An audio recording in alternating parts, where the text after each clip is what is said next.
안녕하십니까. 여러분의 취업을 위해 영상을 찍고 있는 Don't be naive, 순진해지지 말자, 회사에 대해서 리얼한 부분만 알려드리는 커리얼의 Chief Enabling Officer 곰돌이 아저씨입니다. 오늘 말씀드릴 내용은 계약직 분들 어떻게 정규직이 전환이 될 것인가에 대해서 한번 말씀드려볼게요. 혹시 세이노의 가르침이라는 책 보신 적 있으세요? 세이노의 깜짝 편지라는 요새는 구독 서비스도 있고 세이노의 편지라는 책이 있는데 베스트셀러에 올랐었죠, 최근에. 이거 꼭 읽어보세요, 진짜. 이분은 진짜 솔직히 저는 진짜 안 믿는 게 뭐냐면 되게 쉽게 돈을 벌었다 이런 얘기들 하는 유튜버들 있잖아요. 다 무조건 번거롭게 그거 3개 눌러가지고 얘 추천하지 마세요, 얘 채널 추천하지 마세요, 혹시라도 내가 거기 빠져들까봐. 그런 거는 불가능하거든요. 제가 장사의 신을 좋아하는 이유는 장사의 신은 돈을 쉽게 번다는 얘기 절대로 하지 않아요. 그 사람은 절대로 하지 않아요. 자기 오히려 주식 계좌 마이너스 그런 것만 계속 보여주지.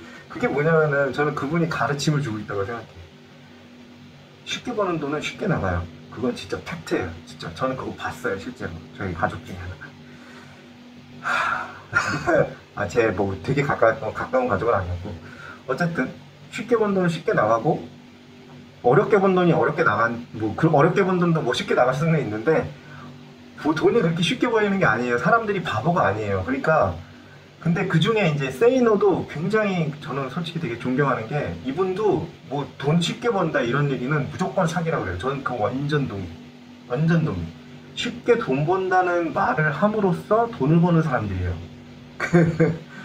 유튜브에도 굉장히 많죠. 절대 믿으면 안 됩니다. 절대로 믿으면 안 돼요. 어쨌든 오늘 계약직 관련해서 이제 말씀을 드리는데, 세이노 선생님이 최근에 이제 무슨 말씀을 하셨었냐면, 계약직에서 무기계약직 또는 정규직이라도 되려면 업무를 체계화하고 분석하여 더 잘할 수 있게 노력해봐라. 그게 윗사람 눈에 뜨이면 반드시 전환이 된다. 이렇게 말씀을 하셨어요.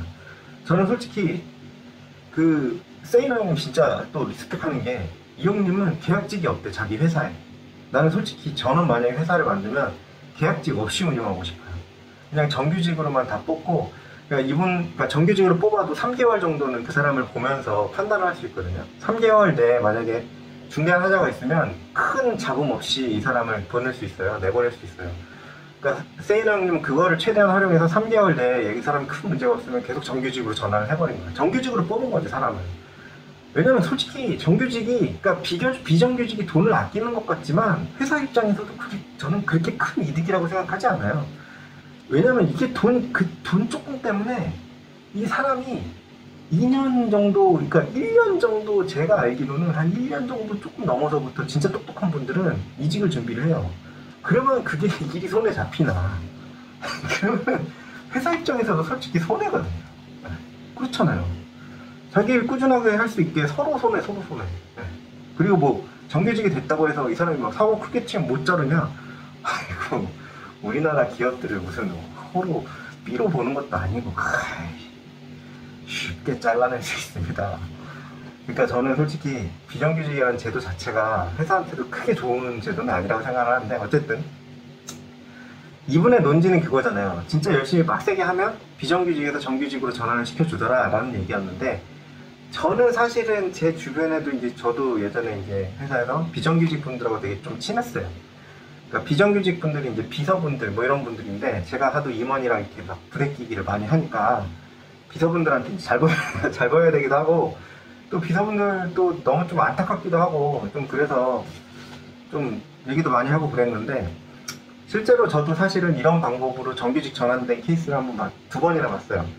한 번은 뭐냐면 비서 말고 재무 관련된 업무를 하나를 딱 꿰차가지고, 그러니까 재무 업무는 정규직 업무였어. 근데 마침 그게 새로 생긴 지 얼마 안 된 법인이라서 재무 업무를 하고 있던 사람이 없었던 거지. 재무 업무, 그러니까 재무 보조 업무인데, 그거 업무를 딱 잡아채서 비서 업무뿐만 아니고 그걸 잡아서 정규직 전환된 분이 있고요. 다른 한 분은 다국어 능력자예요. 중국어도 할 줄 알고 영어도 할 줄 알고. 그러다 보니까, 근데 그 회사에 마침 중국어 능력자가 없었어. 그러다 보니까 중국 업체에 영업 지원을 계속 한 거예요. 그러니까 어떻게 돼? 정규직 전환하는 거지. 사람 새로 뽑느니 비정규직으로 뽑았지만 이 사람을 정규직 전환하는 게 낫겠다. 처음부터 정규직 전환한 거예요. 그런데 저는 이제 don't be naive, 순진해지지 말자가 모토잖아요. 이게 한 1%는 예외가 있어요. 저는 충성을 다 바쳤는데 헌식작되는 케이스가 2가지 정도가 있다고 생각을 하는데, 이거예요. 그 깜짝 편지의 제목이 뭐였냐면, 계약직 쳇바퀴 인생 탈출하고 싶다면 튀어라 였거든요. 튀어라가 도망가라가 아니고 그러니까 확 튀라고, 네, 그런 거예요. 근데 여기에서 이 튀지 못하면, 네, 그냥 나가리. 그러니까 예를 들면 이런 거예요. 아까도 어떤 케이스면 주어진 일에만 너무 잘하잖아요. 그러면 보통은 그 연장 안 해줘요. 진짜로. 이건 솔직히 진짜 대기업도 다 마찬가지예요. 중소기업만 그런 게 아니야. 대기업도 똑같아요. 왜냐면 일을 굉장히 잘해요. 그러면은 이게 이제 보통 예를 들면 비서 업무를 굉장히 잘했어. 그러면 이 비서가 뭔가 진짜 막 엄청나게 잘하지 않는 이상 사실은 새 비서로 갈아도 임원 입장에서는 크게 불편할 게 없거든. 그러니까 그냥 이게 전환을 안 해준 거야. 물론 제가 보긴 했어요. 진짜 비서의 업무를 진짜, 근데 이 사람은 진짜 대단한 사람이긴 해. 비서 업무를 진짜 칼같이 한 거야. 막 그러니까 어느 정도 수준이었는지는 잘 모르지만 대충 들어보면 임원이 스케줄을 요구하기 전에 자기가 스케줄을 다 짜가지고 쫙 제시하고, 그러니까 임원을 엄청나게 편하게 해준 거지. 그리고 그 임원이 중요한 건 힘이 셌어. 그러니까 이 사람을 정규직으로 전환을 시켜버린 거지. 그때는 어떻게 되냐면 정규직이 전환이 되면 이 사람이 이 힘센 임원이 항상 그 영원히 힘쓸 수는 없잖아요. 그러니까 저도 회사 생활을 조금 오래 하다 보니까 이 힘센 임원이 힘이 빼래 해가지고 이렇게 그 부전이 되면서 이제 쫓겨나는 경우도 많은데, 이 사람이 쫓겨나도 회사는 정규직으로 전환을 이 사람이 해줬기 때문에 이 비서를, 이 사람은 계속 정규직인 거예요. 그런 케이스도 있긴 있어요. 근데 흔한 건 아니다. 그래서 일을 뭔가 내가 주어진 일뿐만 아니고 다른 일을 잡아채는 걸 진짜 저는 추천드려요. 다른 일을 잡아채면 그게 만약에 특히나 정규직 그 직원에게 배정된 일이라면, 아니면은 살짝 이렇게 뺏어온다기보다도 살짝 도와준다든지, 그러면서 이제 그 일이 내 일이 되게 만든다든지, 이런 방식으로 정규직 전환을 노릴 수 있어요. 그런데 문제는 진짜 억울하게 헌식작 되는 케이스야. 헌신하면 헌신짝 된다라는 그 말이 있잖아요. 이게 진짜 빡치는 경우인데, 뭐냐면 내가 진짜 충성을 다해서 뭐 일을 했었던 임원이나 아니면 팀장이, 솔직히 팀장 정도가, 예를 들면 대기업에서 팀장 정도가 비정규직을 정규직으로 전환할 수 있는 힘이 없어요. 제 느낌에는 없을 거야. 아마 있을 수가 없어. 제가 얘기하는 팀장은 임원 밑에 있는 팀장을 얘기합니다. S사는 삼성전자 같은 경우에는 팀장이면 임원이거든요. 근데 뭐 제가 얘기하는 팀장은 임원이 아닌 팀장은 그 부장팀장 이런 사람들은 힘이 없어요. 그거를 할 수가 없어. 임원 정도나 돼야 뭐 슬쩍 얘기라도 해볼 수 있어. 근데 이 임원이 힘이 없어. 그러면은 아무리 이 사람한테 잘하고 해봐야 이 못하는 거야. 그러니까 제가 맨날 그 느끼는 게 뭐냐면, 시야가 좀 넓어야 돼요. 내가 비정규직이라고 해서 시야가 좁을 수밖에 없는 건 아니거든. 나도 사람들 얘기 들으면서 다닐 수 있는 거 아니에요. 그렇죠? 내 얘기는 말 안 하면서 다른 사람들 얘기를 잘 들어주면요, 이 시야가 막 넓어져요. 그 사람들이 막 자기들 불만을 얘기하고 하면서 조직이 어떻게 돌아가고 있는지 이런 것들을 볼 수 있거든. 그런 것들을 잘 들으면 누가 힘이 센 임원인지 알 수 있는데, 힘센 임원이 아닌 사람한테 충성을 했을 경우나, 힘이 셌는데 이 사람이 마침 나라를 비정규직을 정규직으로 전환할 타이밍에 이 사람이 날라갔어. 이러면은요, 아무리 일 잘하고 아무리 다른 일을 채웠어도 같이 날라갑니다. 왜냐면 이 사람이 이미 발언권이 없는데 여기다 대고 그 사람이 뭐 나를 뭐 비정규직 하나를 위해서 뭐 그렇게 얘기해 주겠어요? 비정규직이 문제가 아니고 네모가지가 날라가게 생겼는데. 그렇잖아요. 이거 은근히 흔해요, 생각보다. 그래서 don't be naive.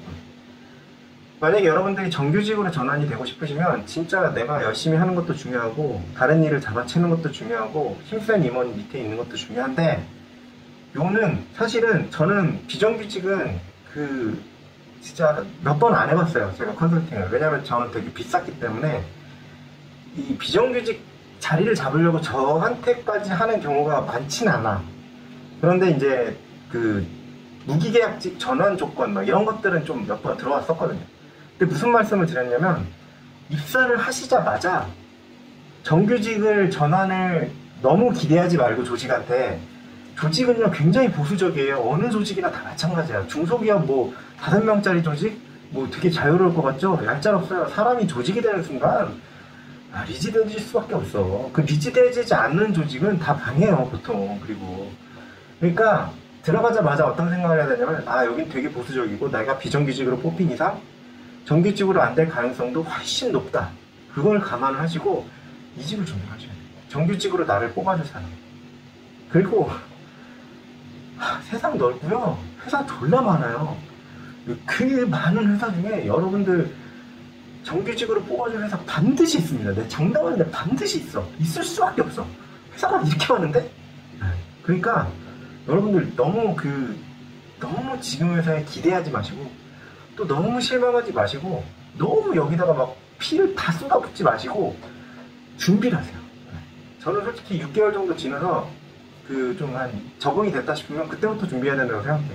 아니 비정규직으로 뽑아놓고 뭐 정규직만큼의 충성을 바라는 것 자체가 이상한 거잖아요. 물론 제가 아까 말씀드렸던 뭔가 기회가 있다. 지금 좀 저 임원이 좀 힘도 있고 좀 방구 좀 끼는 것 같고, 그리고 내가 지금 채갈 수 있는, 그리고 정규직이 너무 일이 많아서 허덕이는 사람 중에 그 정규직 중에 한 명이 있는데 그 사람을 내가 좀 도와주면서 그 일을 내가 받아오면 난 정규직으로 전환될 수 있고, 그리고 제일 중요한 거, 내가 이 회사가 진짜 너무 좋다, 나 여기서 좀 정규직으로 다니고 싶다 라고 하면 그때부터 이제 열심히 하는 거예요. 그렇게 하시면 될 것 같아요.